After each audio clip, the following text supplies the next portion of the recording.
i24 News, merci de votre fidélité à nos programmes sportifs. Des émotions, de la passion, beaucoup de football, de belles histoires. C'est le sommaire de votre journal du sport, alors surtout restez avec nous.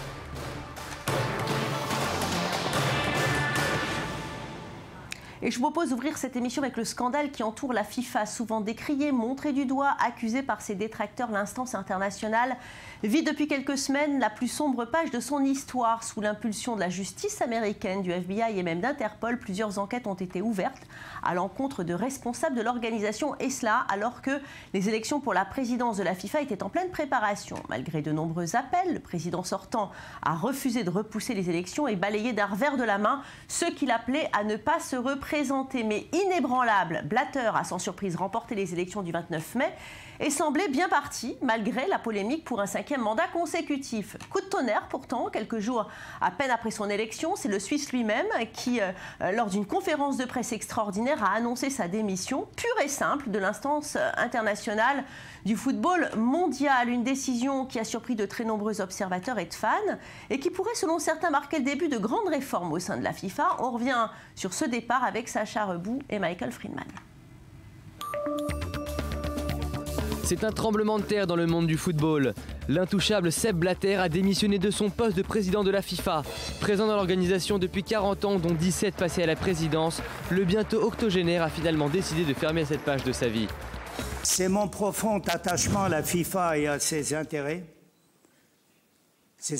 qui me sont très chers, qui m'a amené à prendre cette décision.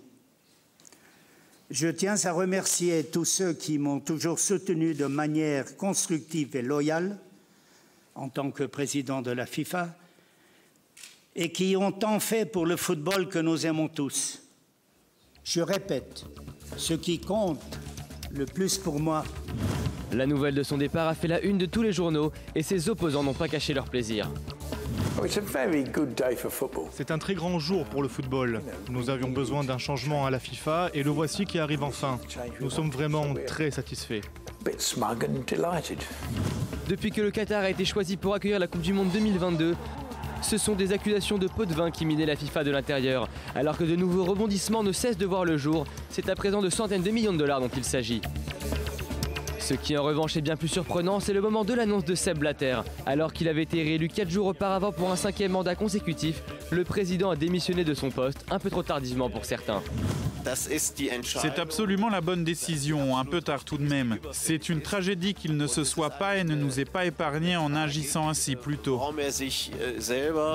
Et pour le grand rival de Blatter lors des dernières élections, le prince Ali de Jordanie, la démission de Blatter est un signe de ravissement. Eh bien, tout d'abord, je dois dire que je suis très heureux que ce changement ait eu lieu. Nous avons du travail, beaucoup de travail, pour redorer l'image de la FIFA. Nombreux sont ceux à penser que le prince Ali sera l'un des favoris à briguer le poste laissé vacant par le départ de Blatter. Et les fans de football à travers le monde se réjouissent de ce nouvel espoir. En partant, je pense qu'il va emporter de nombreuses personnes dans son sillage, ce qui nettoiera l'organisme tel que ce doit être fait. Son départ doit être définitif et la culture qu'il prônait détruite lors des prochaines années. Avec ce nouvel espoir à l'horizon, il est aujourd'hui absolument primordial que de nouvelles réformes aient lieu pour dissiper le ciel obscur qui dominait l'organisation internationale.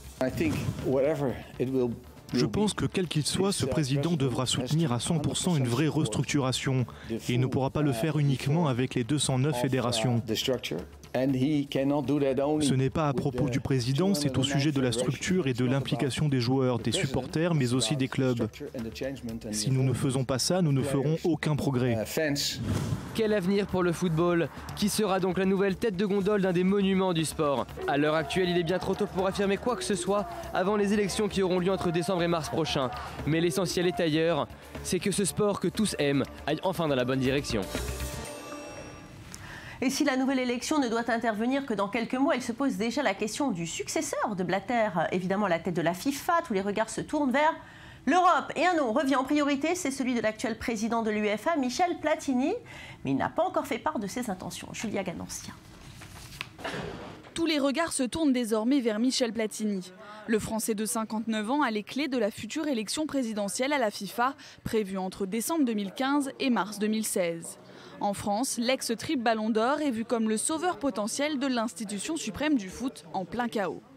Tous les Européens pensent que Michel est le meilleur, mais c'est à lui de décider. Est-ce qu'il veut changer de vie?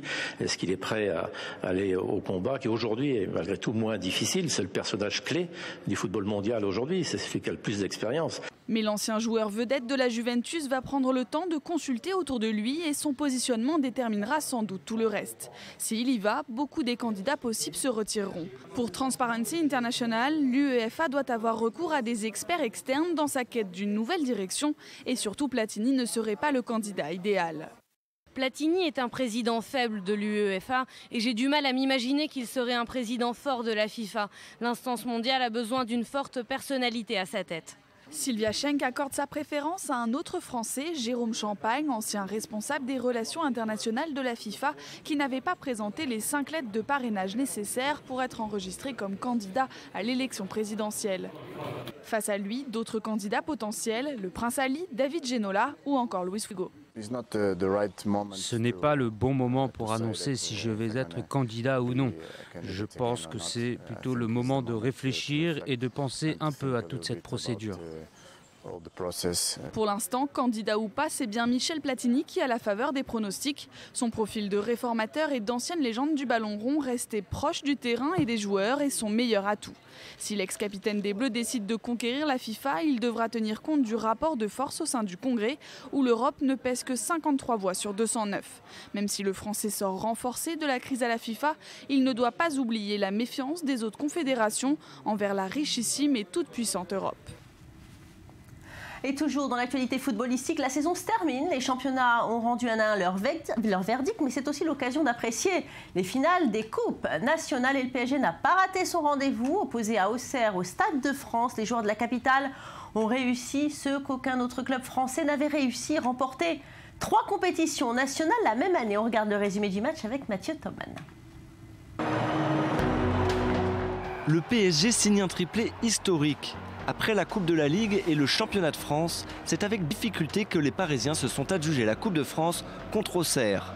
Face à une équipe de 2e division, Zlatan et les siens ont dû patienter pour voir la victoire arriver. Malgré les tentatives du buteur suédois, c'est l'autre attaquant parisien, Edinson Cavani, qui va délivrer son équipe. Après un beau décalage côté droit, Van der Wiel adresse un centre parfait pour l'Uruguayen qui catapulte le ballon au fond des filets. Un but décisif que le président du club a su apprécier à sa juste valeur. Pour lui, c'est clair, Cavani est un élément majeur de l'équipe. Cavani, comme toujours je dis, il faut rester ici, il est avec nous, il ne veut pas partir, il est vraiment très heureux ici. Vous regardez, maintenant il est marqué cette saison. 31 buts, c'est magnifique pour lui, pour la club, pour moi. Les Parisiens ont remporté cette saison en France toutes les compétitions dans lesquelles ils étaient engagés. Une performance remarquable qui n'avait encore jamais été réalisée dans l'Hexagone. Pour l'année prochaine, j'espère qu'on continue comme ça et que c'est possible, qu'on cherche, qu'on gagne la Champions League, que c'est notre rêve, c'est le rêve de tous les supporters. Mais même sans la Champions League, je pense qu'on a fait une saison extraordinaire. La première fois qu'une équipe fait ça dans la France. David Luiz a été critiqué à de nombreuses reprises cette année. On lui reproche notamment le montant de son transfert de 50 millions d'euros. Mais pour le Brésilien, ça ne fait aucun doute. Le choix du PSG était le bon. Je suis très heureux ici, bien sûr, un jour je partirai du club. Mais avant de partir, je veux gagner la Ligue des Champions ici. Le PSG n'a peut-être pas offert son plus beau football, mais a encore montré à toute la France qu'il n'existe aucune équipe à sa hauteur. Allez, rendez-vous la saison prochaine. Et football toujours, on part maintenant en Angleterre où Arsenal a également réalisé une belle prouesse, remporté 2 saisons d'affilée la FA Cup, alors que les hommes d'Arsène Wenger étaient décriés pendant de nombreuses années et décrits comme des beaux losers. Eh bien, les Gunners ont repris goût à la victoire et se sentent maintenant prêts à reconquérir la Première Ligue. Regardez. Une finale de FA Cup sur le papier déséquilibrée. Arsenal et Aston Villa se sont retrouvés au stade de Wembley.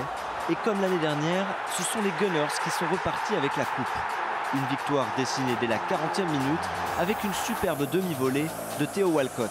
Une belle revanche pour l'international anglais qui a passé plus de la moitié de la saison à l'infirmerie.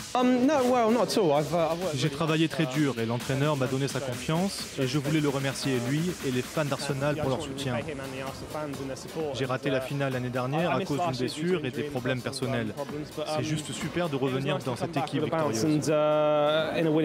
Dès la reprise, les hommes d'Arsène Wenger enfoncent le clou avec une frappe extraordinaire d'Alexis Sanchez. La machine rouge et blanche est lancée.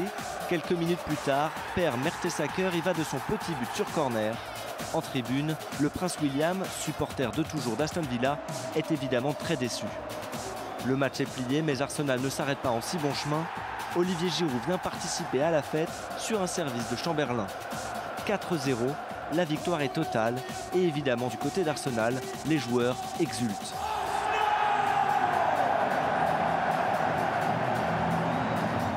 Cette équipe est bénie. Ça fait longtemps que je joue ici et c'est vraiment la meilleure équipe avec laquelle j'ai travaillé. Et je pense que l'on peut réussir des grandes choses l'année prochaine.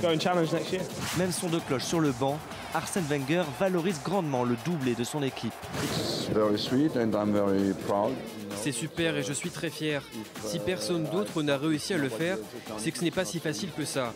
Et je suis encore plus fier de la manière. Nous avons remporté la FA Cup de manière très convaincante. J'ai trouvé que toute l'équipe, du gardien jusqu'à l'attaquant, a joué très bien. La pénurie de trophées est finie chez les Gunners. Reste maintenant à passer un palier pour prétendre à la victoire en Première Ligue. La France, l'Angleterre et maintenant l'Allemagne en finale. Deux grandes équipes. D'un côté, Wolfsburg qui a réussi une belle saison en terminant second en Bundesliga et en réalisant l'exploit, rappelez-vous, de battre le Bayern de Munich 4-1 pendant la saison. Et en face, le décevant Borussia Dortmund, auteur d'une saison en demi-teinte et qui souhaitait se rattraper avec une victoire en coupe. Vous voulez le résultat? Eh bien, regardez le résumé du match. Au stade olympique de Berlin, la finale de la Coupe d'Allemagne a opposé Dortmund à Wolfsburg. Et ce sont les jaunes et noirs qui frappent les premiers, grâce au Gabonais Pierre-Emerick Aubameyang.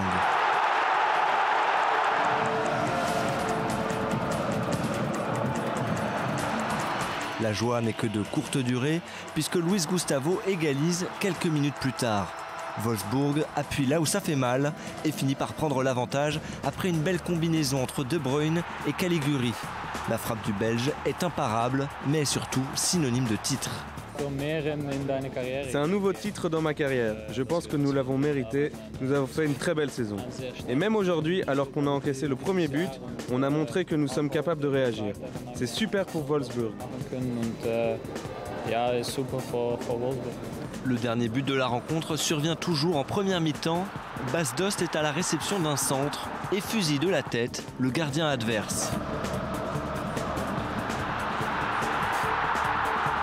Coup de sifflet final, Wolfsburg s'impose 3-1 lors d'une finale où le suspense n'a duré que quelques minutes, malgré la combativité du Borussia.